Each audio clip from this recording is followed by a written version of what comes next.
Welcome. A beautiful Thursday. Yeah, Brittany and I have been busy. you have been. Had a quick trip to Hannibal to take care of some stuff, and now we're back. And I love Hannibal. I do too. It's a great place. I was born there. Yeah. You know your way around a lot better than me. As That's an understatement. We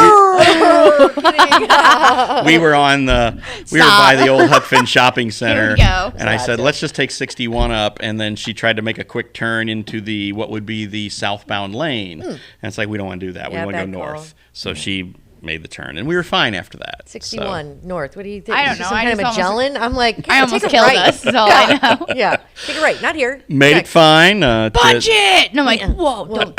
yeah, you drive. Yeah, That's what I exactly. It was her car. You could still drive. I could have, yeah. So, but I pumped gas in her car though. Yeah, Very at least chivalrous you of weren't, me. That was nice. Yeah. At least you she weren't. tried to kicking pump her it. own gas, and I'm like, no. I did not even try. I sat there. You said I can pump. I'm like, I got it. No, Oh, okay. My wife hasn't pumped gas in 30 some years. So. That's How nice. That is chivalrous. nice. I love Yeah, that. that's. Yeah, Do you walk on the side of the street? Water? Closest Yes. To the. I do. Yes, Do you actually, really? did that. We did that the other day. We were Yeah. somewhere. We were in St. Louis at the concert, Yeah. and I said, switch, and Yeah. she's Do you like, drape your coat over puddles? no, that I would not do. No, he just picks her up and. Yeah, so I just throw her over my shoulder. Yeah. I walk into the puddle, which goes up to my knees, quite and the come jump. out, and there we go. And yeah, so Speaking of chivalry, you sent me something earlier about the Illinois Gaming Commission sending out something along, I don't know, it was a study. Mhm. It says that over half of Illinois gamers consider their online communities as potential dating pools, and 43% admit that they've developed romantic feelings for fellow gamers. Yeah, So I thought that I believe was, that. Yeah. I think. My brother still has hope. Cow. Oh, sorry. Hopefully, he Wow. doesn't listen to this one. Yeah.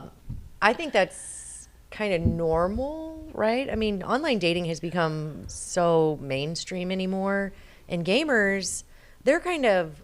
I'm not pinning everybody, and I'm not painting everybody with a broad brush, but a little more on the antisocial, whether it's because they like to game so much or because they just don't, commonalities. So Yeah. when you're gaming with someone, yeah, especially if they're on your team, you're like, get them, Yeah. My My brother always, I make fun of him, but I do enjoy the fact that, like, it was a bit of an antisocial person himself, and he found, like, a home and a community in his gaming. Absolutely. He has been gaming with the same people that live cross country for, I don't know, like 9 years, and he's met up with them a couple of times and Yeah. had vacations, and Yeah. it's just interesting how there are other ways to form friendships besides being right there. So funny. I just yesterday watched this. It was like an Instagram reel or a short or something that the wife was videoing her husband meet in person for the first time a guy he'd been gaming with for over 15 years, and it was like a long lost brother. That's it was what so this- sweet. yes. Yeah. But I do caution because, and this happened this week as well at the Conrad household, my kiddos play Roblox, which you don't necessarily think of when you think of gaming. But for the younger kids, they're doing that. And you can instant message on there that I didn't realize that. So I took the phone from my youngest daughter, who just turned 10, and realized that she had like a number 1 up in like this message box. So I looked at it and I was like, oh my God. I was like, Anybody can message them. yeah. off that. It's a public, I parental controlled it and turned off the ability to message and receive messages, but I didn't realize that. So word to all the parents out there. It's also a place for scum buckets. It to is. skis on. It is. I mean, it's really easy, and kids are so naive and they don't know the ways of the world that it's like, oh yeah, I'm talking to another kid playing. Like, you could be talking to Big O Tim down in his basement in his mom's bed. You know what I mean? Like, Right, who no, knows? true. So yeah, gaming, there's like a cautionary tale there, but also, yeah, I think it's kind of mainstream if you're of age and you meet someone with common interests, and whether that's, online gambling or, sports games or the war, whatever. I'm not into games anymore, but right. I used to play Tony Hawk like crazy, and I don't think you could talk to anybody on there, but I think if you could, I probably would have developed some relationships. Of course you would have. Yeah. You're a very social person. Absolutely. I've been in the same online baseball league for like 25 years, and we have a thing where we get together every year, and so I've met all the guys in there, and a lot of them live in Quincy, but some live in Florida, New York, and Ohio, and some other places. So I've been doing that for a long time, and that was through baseball, and then I've been in football leagues for about the last 10 years, and they also have an event in Bloomington every year that I have not been able to get to. Keep wanting to do it, but it seems like there's always something coming up, so I can't get to do that. But no, I've done it, and it's great. And yeah, it's a community. Matter of fact, one of my good friends from Florida, who I do see once a year, he was down like right in the path of Milton, and I checked in on him, and I told him that my folks have a place about 30 miles south of him, and he said, well, I got friends down there, let me check. And they said they checked, and yeah, that community was not hit. So his kids are now in our league, and I know these guys. Alex was in our league for a while, so, and I've just seen these kids grow up, and then I've gotten old with these guys, and yeah, it's a good group of guys that we hang out with. And again, we had one woman in the league years ago, and then she left and never had another woman in the league. So, but again, it's sounds chauvinistic. I think if a woman wanted to be in, we'd gladly allow it. I would have no issue with that. I should probably join this. You want to? We can have an opening. Maybe. I can get you in. I mean, I can read.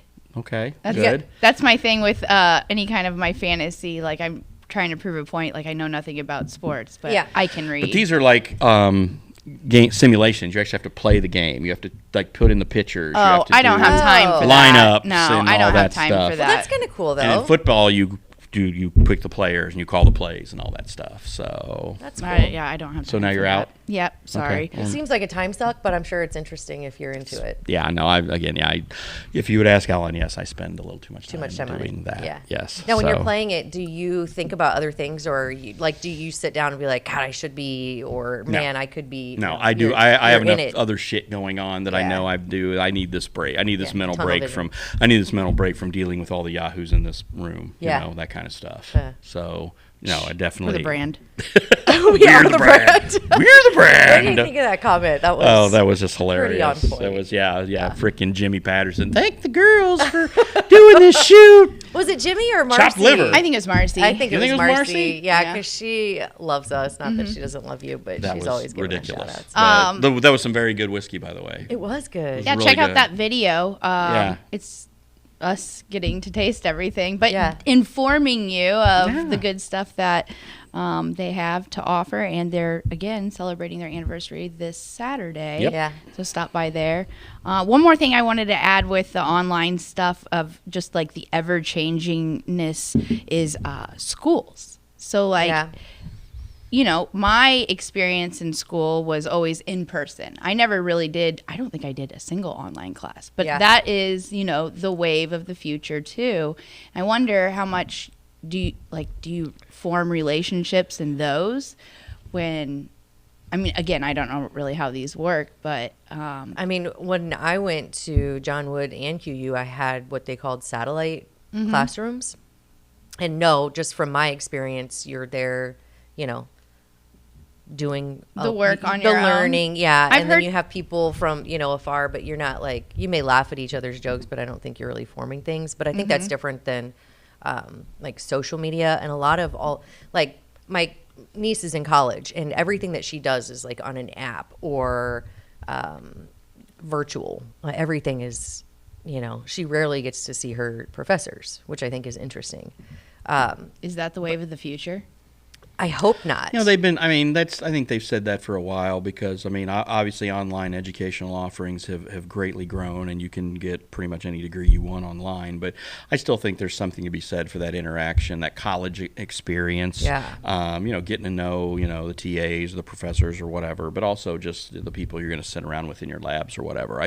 There's still something to that. And I think absolutely so. think Yeah. there's something to that. I don't want to see it go away, but I guess my question is it because of the easement or Yeah, I don't know. I think that it has the potential to definitely be very supplemental, you know, in addition to, but I don't know that it can ever really replace the actual classroom, because you pay so much to have a part of that experience, not just the education. And I think more and more people are leaning kind of away from the actual education and moving towards, we just want the experience, right?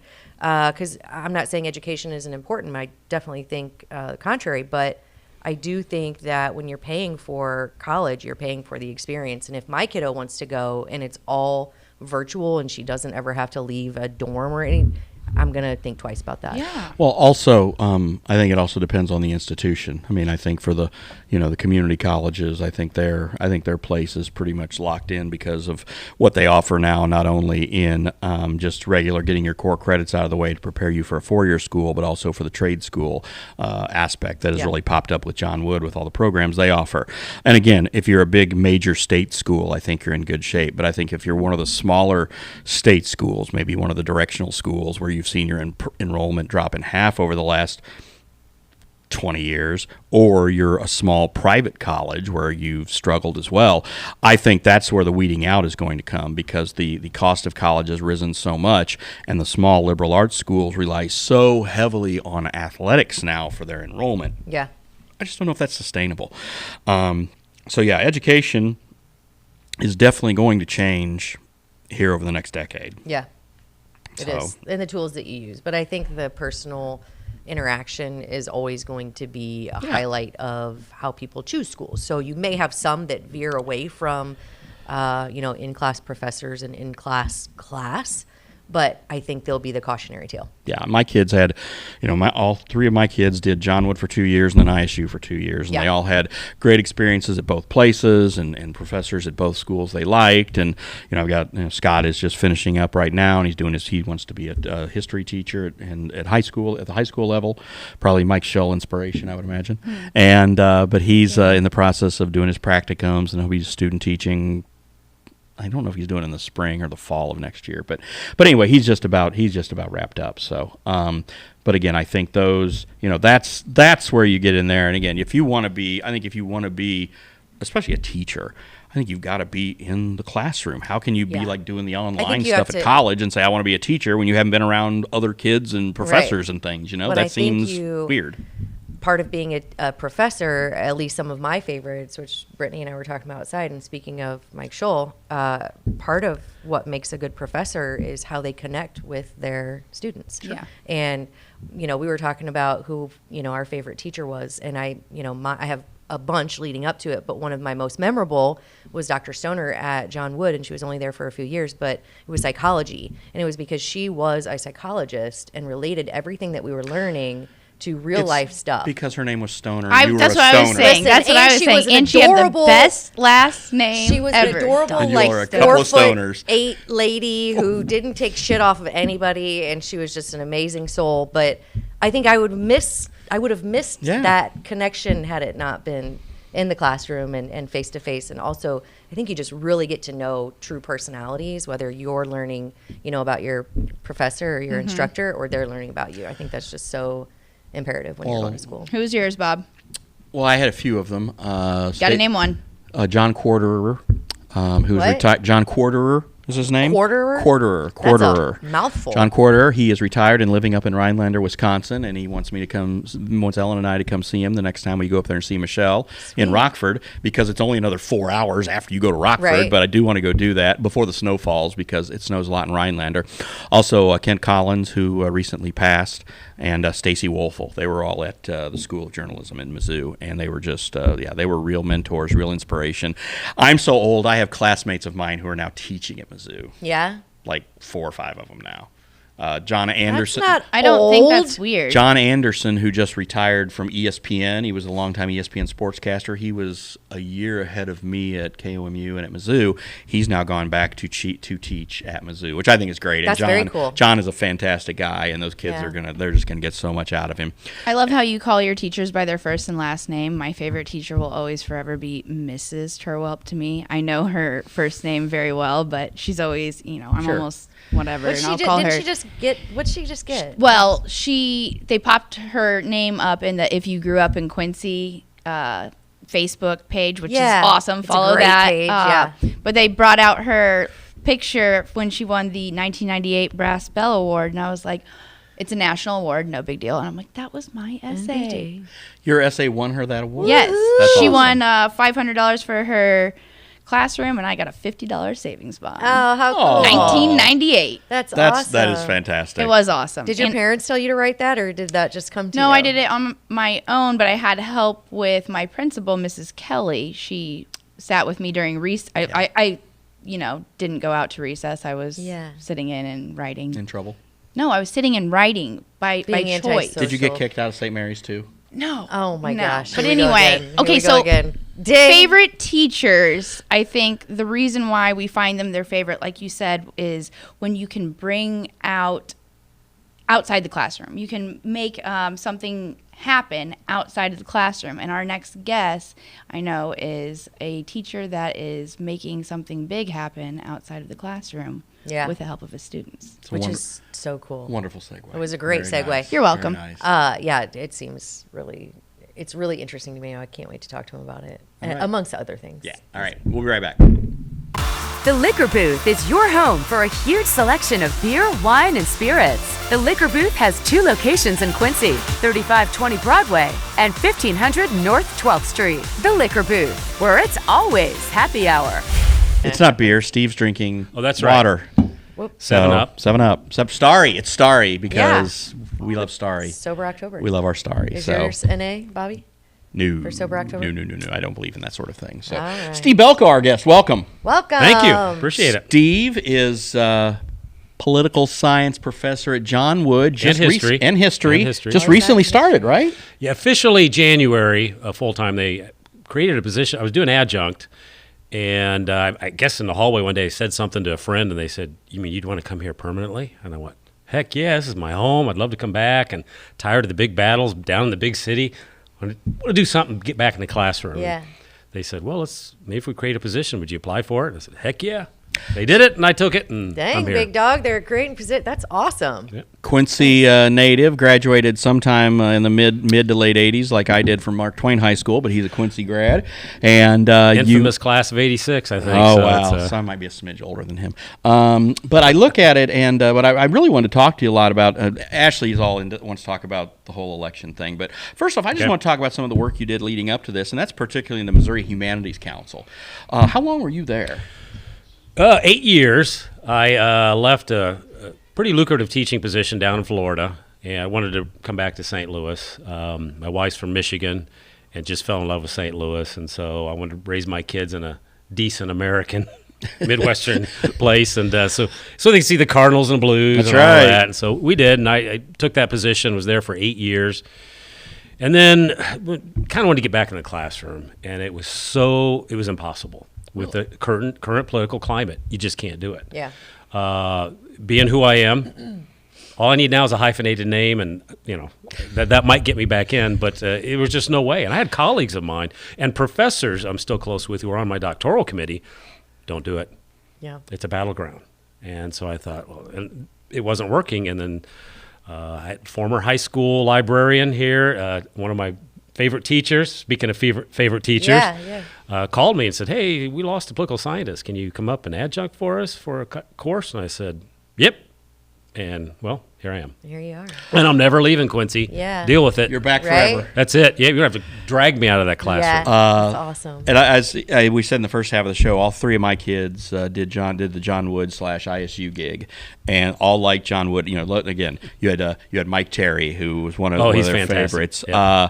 Also, Tiffany, my daughter loved Tiffany Frericks, and She's right next to me in my Yeah. office, and I go by her classroom Yeah. all the time, and she's one of my and then good Scott friends. Scott with Steve Sebbing would have probably been his. Stephen, he's the new dean. He is, yeah. Yeah. No, he's he again, because my kids all did the music stuff too as part of that. So, but anyway, I just think that the John Wood experience in this day and age, when you don't know what you want to do, and again, when you're talking about the politically charged climate, that doesn't really exist at John Wood. I don't. No, it doesn't. No, it does not, and we don't want it. It just doesn't exist. I don't know how to put it.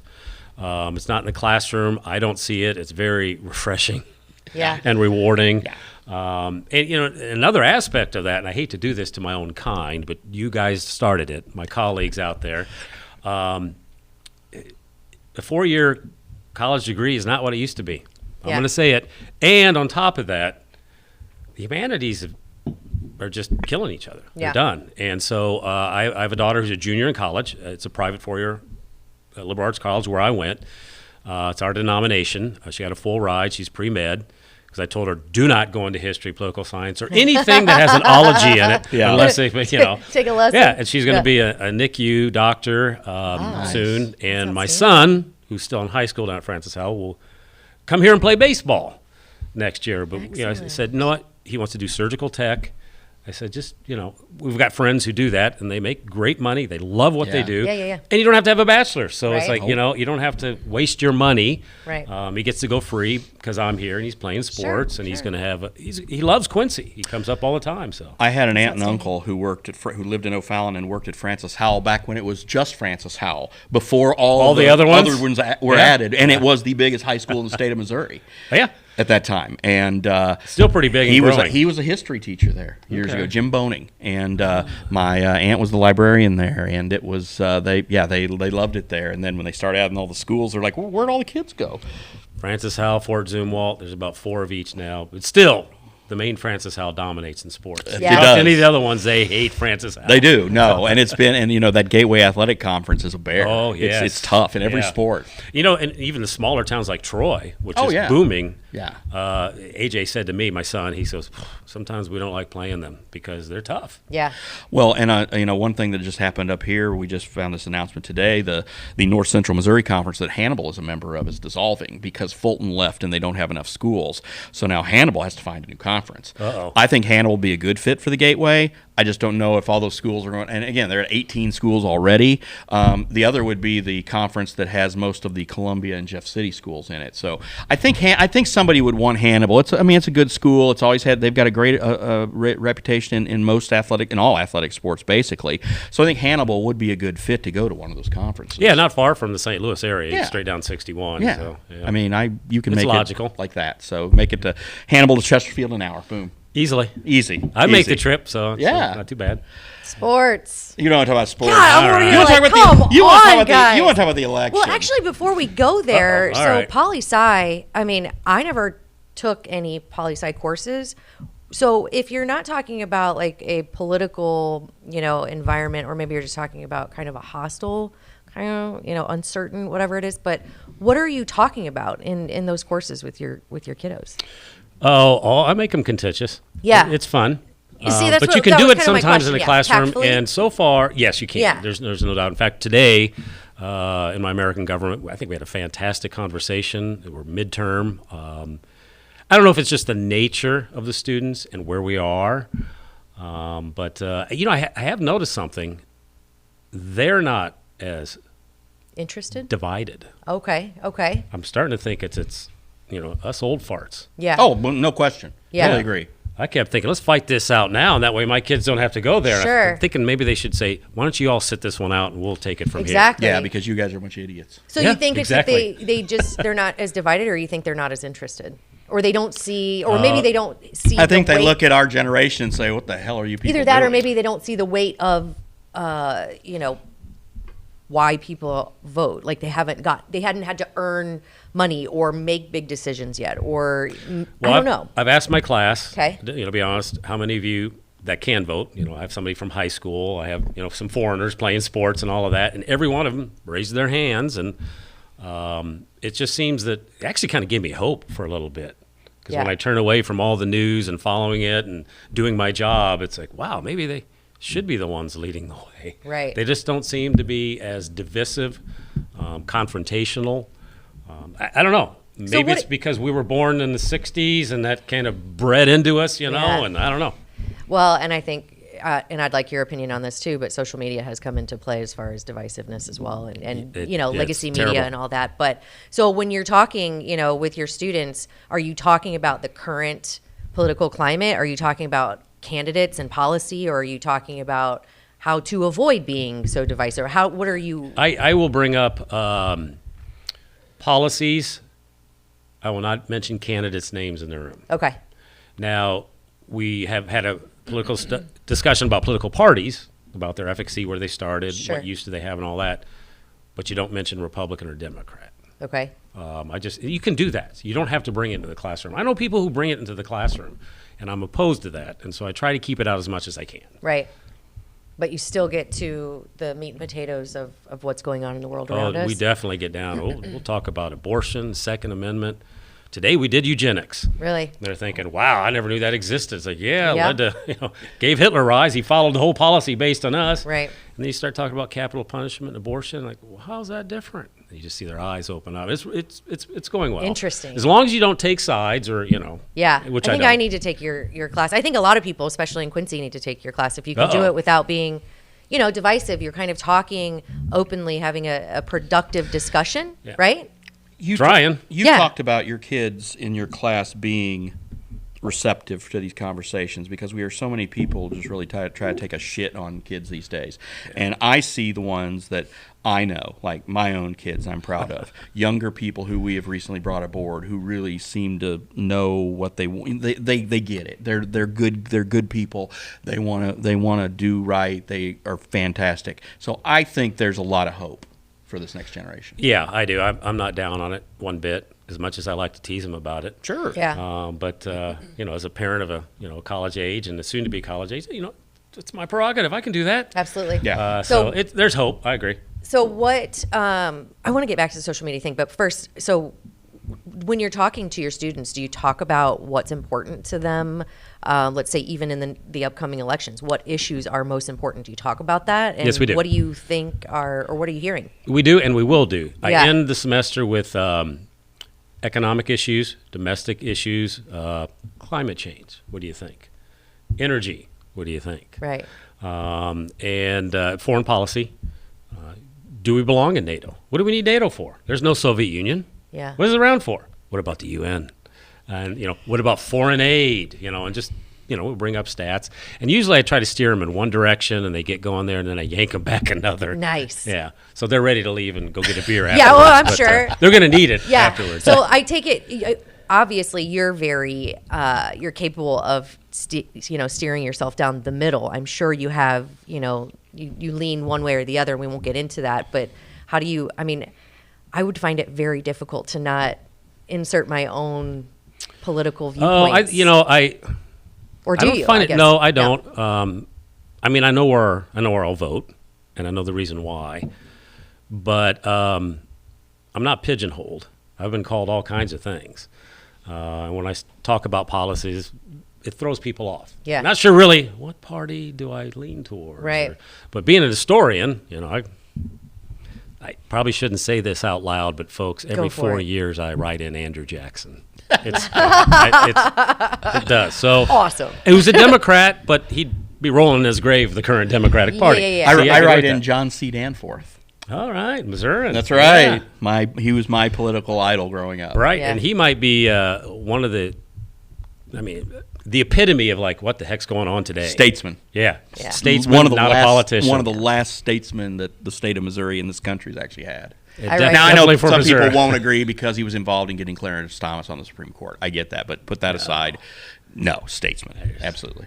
Yeah, I write in I agree. Ashley C. Conrad every time, just thinking, maybe I'll just plant the seed. No, I'm kidding. I would never be president. No way in hell. So, presidents, do you think, I'm not going to ask specifically about candidates, but do you think it takes some kind of like egomaniac or just off the walls to want to be president? Yeah. Yeah.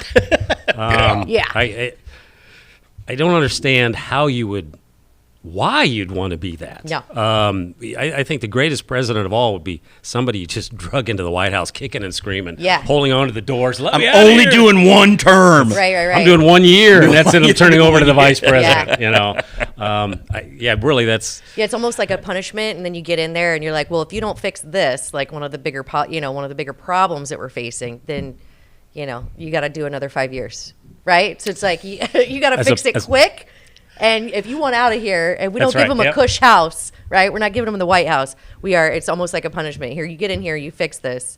The sooner you do that, you can get out. Yeah, and the sad thing is one of my favorite things in the classroom. I'm a diehard anti-federalist. I would not have voted for the Constitution because the anti-federalists argued we're going to be right here today, as we are. And Yeah. today, late 20th century, imperial presidency, central government, and do whatever it wants. It's not following the Constitution. Right.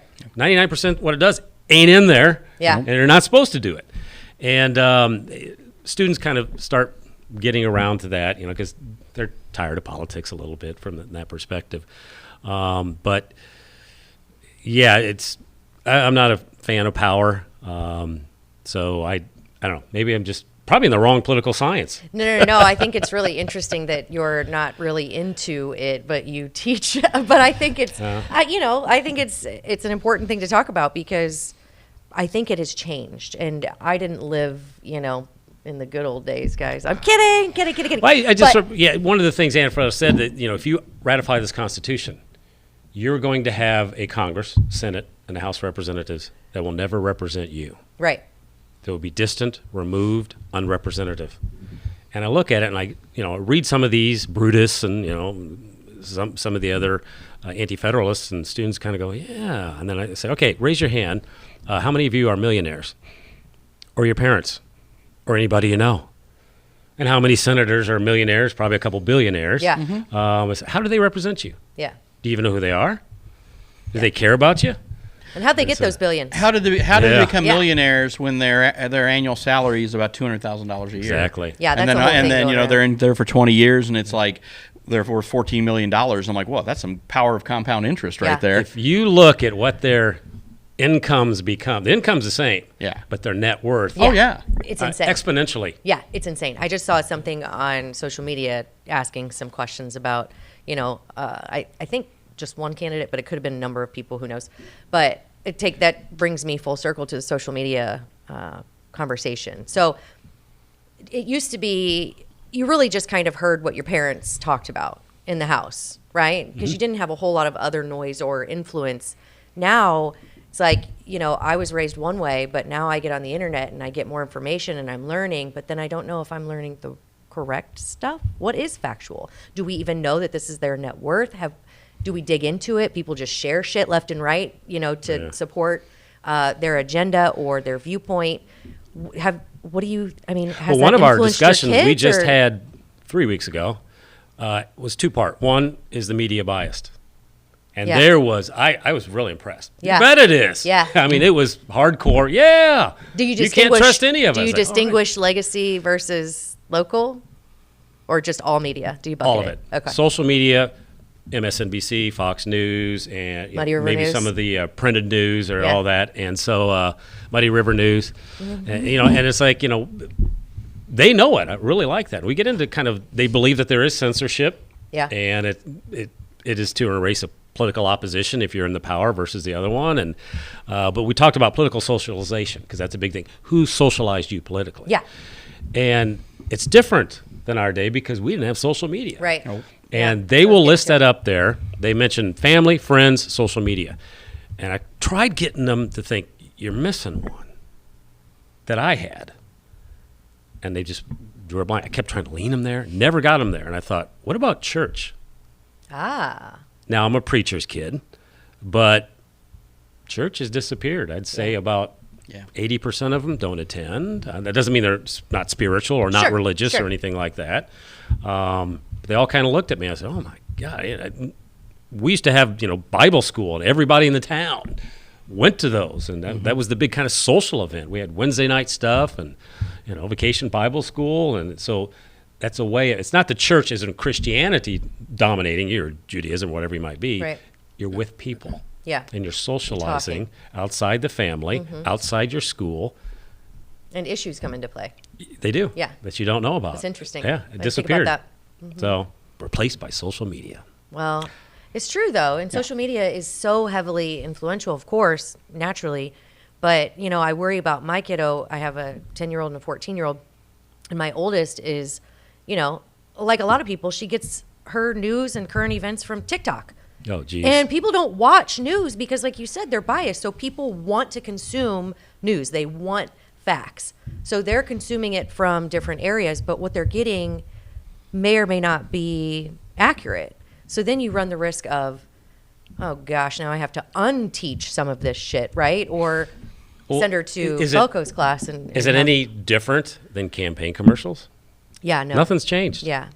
No, and actually, I think it's more inclusive than, because you're kind of you're exposed to both sides. Now, whether your algorithm gives you both sides is another story. But I would say you have the opportunity on TikTok to learn probably things that are closer to the truth than on any legacy media site or newspaper.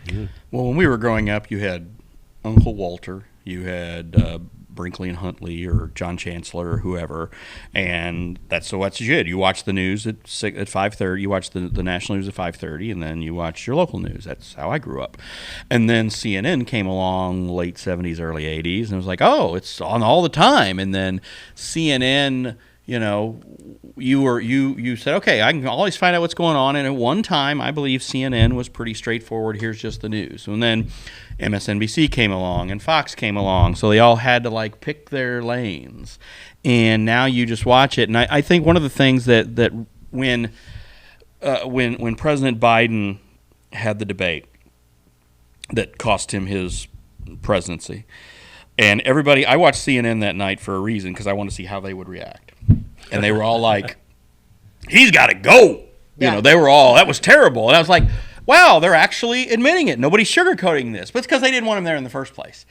And then I'm like, will they continue to be this way? Will they continue to look at through this lens? But then once Kamala Harris gets put in, oh, she's the greatest thing since sliced bread, and they're giving her a tongue bath. And it's like, could we please, for the split second, you were speaking the truth. And Fox is going to say what Fox is going to say. But I was at CNN, I've always okay, you guys had the opportunity to be the mainstream centrist network, and they didn't, because MSNBC came along and they wanted to go lefty with them. And I was like, okay, fine, I don't need to watch this anymore. And I was a dedicated CNN watcher there from the time the debate, Biden blew up, and then when Kamala was appointed, anointed, what have you, and then through the convention, and I was like, okay, I'm done. You're all the same. You're nothing's changed. The candidates or the news? The networks, the coverage. Yeah. The coverage. Yeah, kind of the candidates too, though, over the past. It seems like it's a nightmare. Just, recurring. Can we not get some good candidate? I mean, this is America, for God's sake. But it's like Steve said, who the hell wants a job? I understand that, but you would think that you could change the environment for the better in a way to attract more people, I think. Don't make it so shady. Don't make it such a shit show. I mean, I don't know how you do that, because that's trying to solve all the world's problems, which of course no one can do overnight. But it seems like we're doing everything wrong. I mean, literally everything wrong. Yeah, you're not going to comment. He's not going to comment. That's okay. No, I'll give you two comments. Yeah. I remember I was maybe doing early doctoral work. This is back in the early 90s. And one of my favorite professors, I'll never forget, we're in U.S. Constitutional Legal History. And I don't know, he was talking to some other student, and he mentioned, he goes, well, the South will rise again. You just kind of hear, this is in Missouri, kind of hear it. Of course it was. South is going to rise again. And most kids are probably thinking, the battle flag, Dixie and all of this. And he explained it later, and he was right. Where's the power? It's the Sun Belt.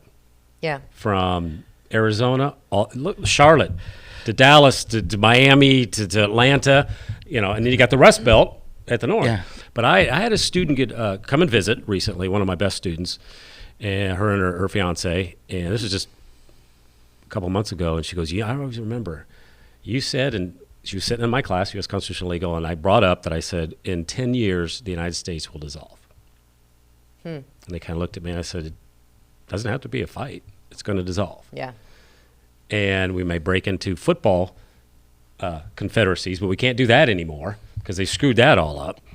And she had her notes, and it was 2014. Yeah. Huh. And it's 10 years later. I was like, okay, Yeah. I'm going to hide now. You're Did your right. professor talk about that? Did he call the Civil War the War of Northern Aggression? He was from Alabama, so let's just put it that way. That's it. But he was right. The South is dominant. They can throw the election, and Yeah. so Yeah, it's crazy. not corruptly. Well, it just But- seems like we're all kind of set up to not be able to actually choose, right? So people kind of lose interest in voting, as pertaining to voting. It seems like there's something else happening that, whether it's electoral or whatever, it just seems like there's not enough actual power with it. Like for me, individually, right? And even if they're were, you always feel like you're up against something that you may not really even know the whole truth about.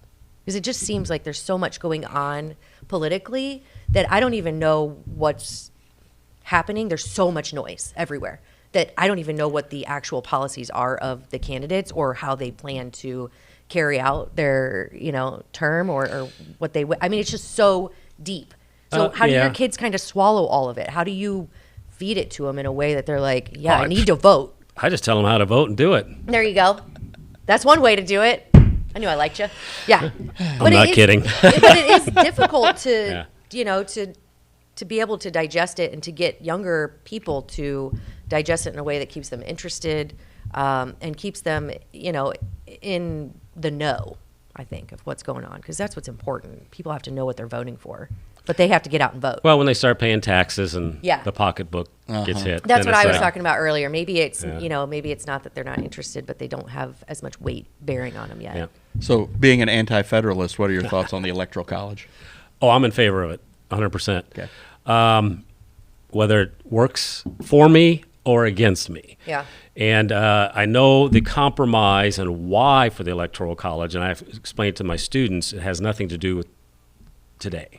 The way they had to do it back then. Mm-hmm. So, it could go because it's essentially a state doing it. But if you get rid of the Electoral College, and I'm talking to all of my friends out there in the state of Missouri, you don't count.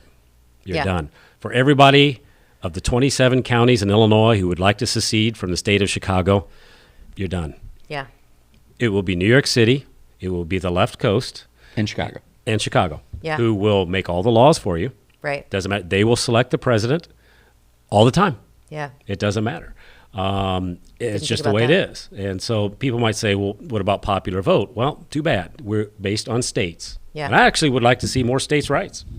I'm sorry. I'd like to see U.S. senators going back to be appointed by your state legislature. Yeah. Let's get real and go back to the real founding of that Constitution and play that game. Right. See, this kind of was my question. Okay, so I'm down the middle on most things, and I lean, one way or the other based on different, topics, policy. But I like to be down the middle. Why is it that we can't get someone who's a little more? Do you think it's money? I think it's the times. Yeah. And so, and I've done interviews with this before. As the historian, political historian, we've had worse situations. Yeah. Far worse. We've had far more contentious presidential elections. I've published on them. It's bad. This is really not that bad.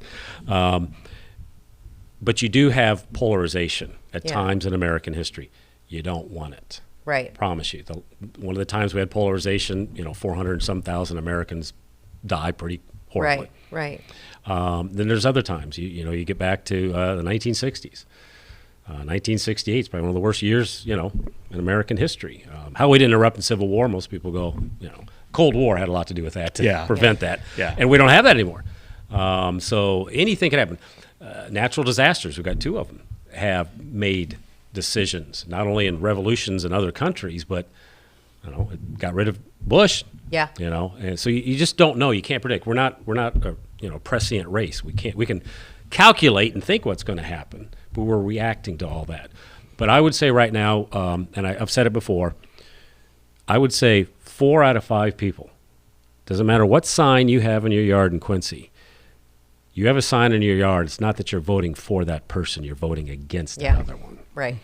And if you look at the polls with the personalities, you may not like an individual. You look at their unfavorability or favorability ratings, and it doesn't jive within their polls who are voting for them. Right. And I don't think people, they know the issues, the border, energy independence, the economy. But has anybody really looked at the two-party platforms, the Republican, Democrat? I dare somebody to look at that. That might change your mind. Yeah. Yeah. But nobody does. No, because there's crap on each parties have all this. Each party has their own extremist wing that has just so much lunacy in it, and then the good stuff you like from one and the good stuff you like from the other, you can't get somebody to say, let's just take these parts and do this. You can't do it. Yeah. You just can't. Yeah, the extremists tend to be the loudest and not very representational of the rest of our And that's groups. not how the party system was created. Right. It was to be broad. Almost a 50-50. You never knew. It'd be 51-49 every presidential election. But it had so many groups, disparate groups and interests and organization and people and demographics involved in it that it was almost hard to predict who you were at some time. Yeah. And when that dissolves, well, in history, it's not been good. Right. Yeah. It's intense to think about. I mean, it's not an everyday thought for me, but definitely when I'm, scrolling through social media or I catch something on TV, I'm like, oh my God, what a nightmare. But it's just because we're hearing the worst of the worst, basically, right? So it's almost exhausting anymore to listen to it. But so when you're teaching your students, are you talking about those policies you just mentioned? Are you talking about? We do, from a neutral position as for the policies themselves. Okay. Right. They're all covered when you do the domestic, the border, immigration, you name it, abortion, every single issue, and some they don't even really think about. Like, oh, I didn't know that was an issue. Well, it is. Yeah. It's out there. So, but they're looking at it from the policy issue. Sure. Not the partisan issue. Right. Yeah. Yeah. Quick question. What are your thoughts on partisanship in local government? Hey, guess what? I can avoid that one because I've just moved here. Ah, damn it. Now I can speak for St. Louis, and it's bad. Yeah. it's a whole nother world. Is it? Because, all my family is from the city of St. Louis County. And so I wisely moved across the Missouri River into St. Charles County, the safety of there in many ways.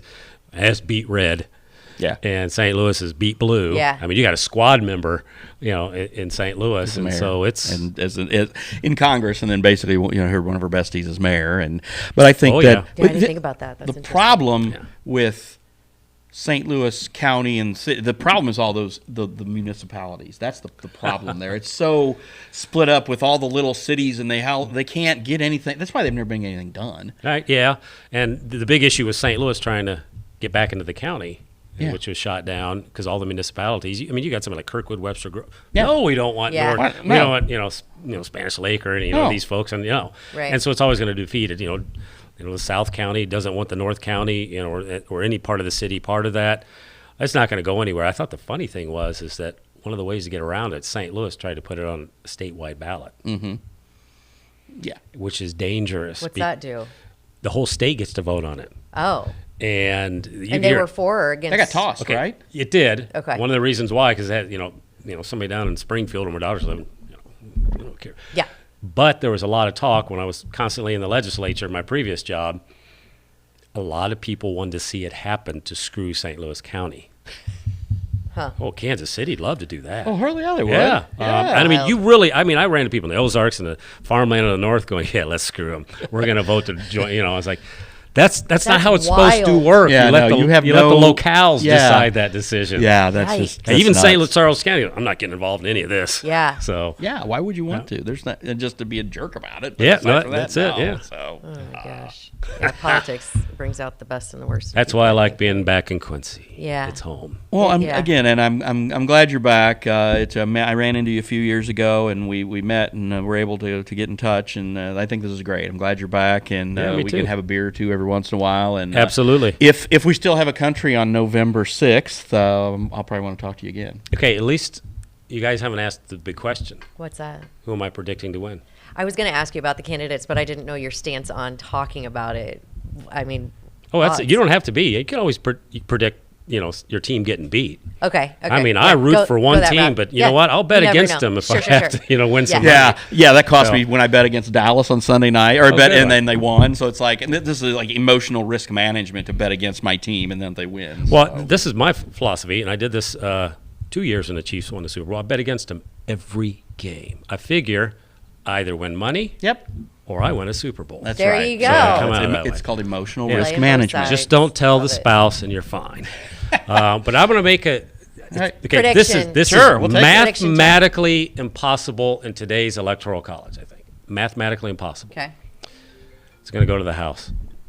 Think so? How?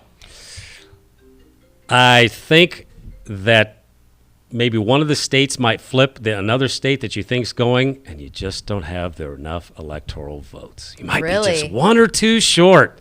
Now, here's the thing, folks. Has that ever happened before? Oh, yeah, 1800, 1824. 1876. That was a special commission. That's right. Because 19 electoral were in dispute. Yeah. And they switched them, flipped them over to give the other candidate. So, yeah, technically 3 times it's been decided contrary. And, in fact, I can't wait to talk about this for our bicentennial lecture series next year. Oh, shoot. We didn't even get into the bicentennial. I'll let you know this. We're going to have that's with the Historical Society and John Wood, and the Bicentennial Commission, I think, wants to be part of this. 12 lectures, 1 a month. And the first one starts off with the election of 1824, the corrupt bargain. Andrew Jackson had the most electoral votes and the most popular votes and the most national votes. He didn't have the majority in the House of Representatives. Gave it to John Quincy Adams. Hence, we need to have a new petition to change the name of Adams County and Quincy to Old Hickory and Jackson. Hey. Yeah. Anybody in it? Well, then I'll have to get a new shirt. It's my favorite. The Old my favorite Hickory shirt Blue says Devils. Quincy. That's it. Why not? Ugh. Yeah. All right, so you don't think either? I'm going to predict. So, I think the Old Hickory Nuts would be great. Go Nuts! oh, God. D's Nuts! I think it'd be awesome. I could see Ashley cheered for her daughter I would going D's definitely, Nuts. I would definitely That'd have be fantastic. shirts. That's for sure. I would definitely have shirts. But yeah, I mean, I think it's gone back and forth, and the candidates are extremely right as they always. Well, everybody's are. predicting But, Pennsylvania. yeah. It used to be Ohio that would switch it.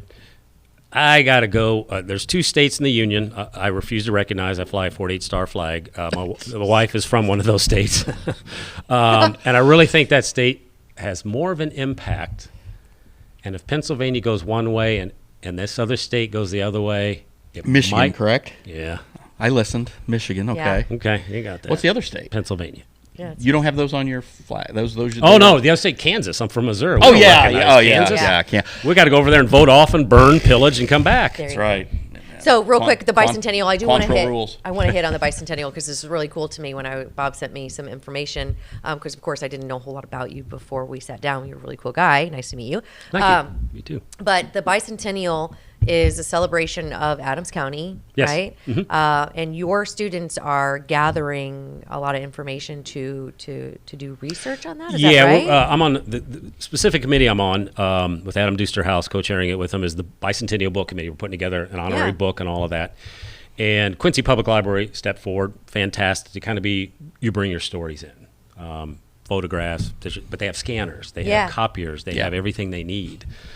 These local libraries have none of that. Right. And so if somebody brings in a lot of old pictures, we can't do anything with them. Sure. And so I volunteered my students. But John Wood came forward. President Renfro said, get him the technology he needs. And so we got different types of scanners, document cameras. Phones work phenomenal, believe it or not, nowadays. Yeah. So we went out to the 4 libraries. We did the 3rd one last night in Clayton. The last one left is Camp Point this coming Wednesday. And we have some great turnout. In fact, I don't know if we have enough time to collect it all. And we've got thousands of photos and stories and just trying That's to collect them all. outstanding. Yeah, That's so outstanding, giving them some exposure to the history of it. And Yeah. That's so cool. Yep. Man, I think I need a teacher like you. I would go back Oh. to school if my teachers were like you. I think kids, like, just to bring it full circle to our first discussion, kids need that, like, somebody who's interested like you to be in a room with them, teaching and letting them kind of make their own decisions and learn through exposing them to different things. I think that's just very, very cool. well, let's just see how the teacher evaluations come out then. Well, Make sure if they're that's, chosen by if they're gauged by the students and their interaction and what they learn and how interested they are, I'm sure they'll be I great. have Brian Renfro's number. You want it so you can give him an endorsement. Hey, well, I got to sit in on the class to see how it you actually go. shakes out. Okay. But yeah, I definitely come on Proctor? in So anytime Proctor- I would you definitely want. do You can that. proctor that class? Yeah, All right. JW they were my favorite years anyway, so I'll revisit them for sure. Steve, thank you very much. Thanks Thanks for having me. Yeah. Yep. Look Good to see you all again. And good to meet Thanks. you. Yeah, Thanks. absolutely. Anytime you want me back, let me know. Okay. Good. Thank you all. Thanks.